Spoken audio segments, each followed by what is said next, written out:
પરનો વ્યૂ લેવો છે.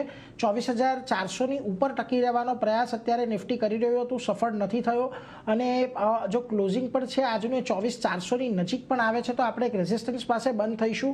કઈ રીતે હવે આવતા મહિના માટે, આવતા અઠવાડિયા માટે અહીંયાથી તમે લેવલને ખાસ ધ્યાનમાં રાખશો?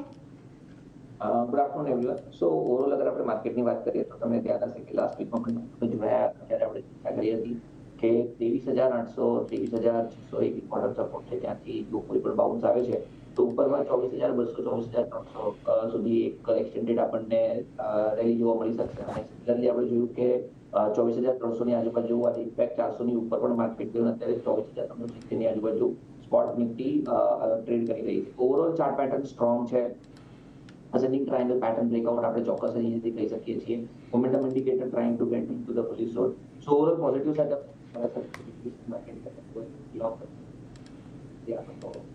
300નો જે કોલ છે 130-140 રૂપિયાની આજુબાજુ ચાલે છે, એ પણ લોંગ કરવો હોય તો કરી શકે છે.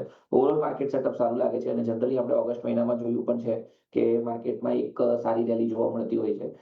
અગેન હું લેવલ વાઇઝ વાત કરું તો હવે 24,200 થી 24,100 એક ઇમ્પોર્ટન્ટ લેવલ છે. જ્યાં સુધી લેવલ બ્રેક નથી થતા ત્યાં સુધી ઘટાડે બાય કરવાની સલાહ રહેશે. તો એક ઇમિડિયેટ લેવલ ઉપર 24,100ના સ્ટોપ લોસ થી લોંગ કરો, ઉપરમાં 24,600 24,700ના લેવલ સુધી માર્કેટ જાય એવું મને લાગી રહ્યું છે. બેંક નિફ્ટીની વાત કરીએ તો બેંક નિફ્ટીમાં થોડું અહીંયા કન્સોલિડેશન યા તો ઓવરઓલ સેટઅપ જે છે એ ઘટાડે બાય કરવાનું જ છે. સેક્ટર રોટેશન થઈ શકે છે. અમને એવું લાગે છે કે ફાર્મા થઈ ગયું, આઈટી થઈ ગયું, એફએમસીજી થઈ ગયું, આ બધા કાઉન્ટર્સ યા તો આ બધા સેક્ટરની અંદર એક સારી એવી તેજી આવી શકે છે. અને બેન્કિંગમાં થોડું ઘણું પ્રોફિટ બુકિંગ યા તો સાઇડવેઝ ટ્રેન્ડ અહીંયાથી રહી શકે છે.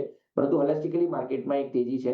બેંક નિફ્ટીમાં પણ ઓવરઓલ 56,500નો એક લેવલ છે. જ્યાં સુધી એ બ્રેક નહીં થાય ત્યાં સુધી અહીંયા પણ તમે તમારી લોંગ પોઝિશન હોલ્ડ રાખી શકો છો. ઓગસ્ટ મહિના પોઈન્ટ ઓફ વ્યૂ વાત કરીએ આપણે તો 58,500 થી 59,000 સુધીના લેવલ અહીંયા પણ ઓગસ્ટ મહિનામાં આવે એવું અમને લાગી રહ્યું છે. તો ઓવરઓલ માર્કેટ સુપીરિયર અને એક સારા બુલ રન યા તો એક ટેકનિકલ સેટઅપ સારું છે. ઘટાડે બાય કરવાની રણનીતિ રહેશે. એટલે જો અહીંયાથી ખાસ કરીને નિફ્ટી, બેંક નિફ્ટી બંને માટે એક આમદ બનતો દેખાઈ રહ્યો છે, એટલે એના પર તમારે ખાસ કરીને ફોકસ રાખવાનું છે, એટલે એના પર તો ધ્યાન રાખજો જ. પરંતુ આગળ વધીએ, આપણી સાથે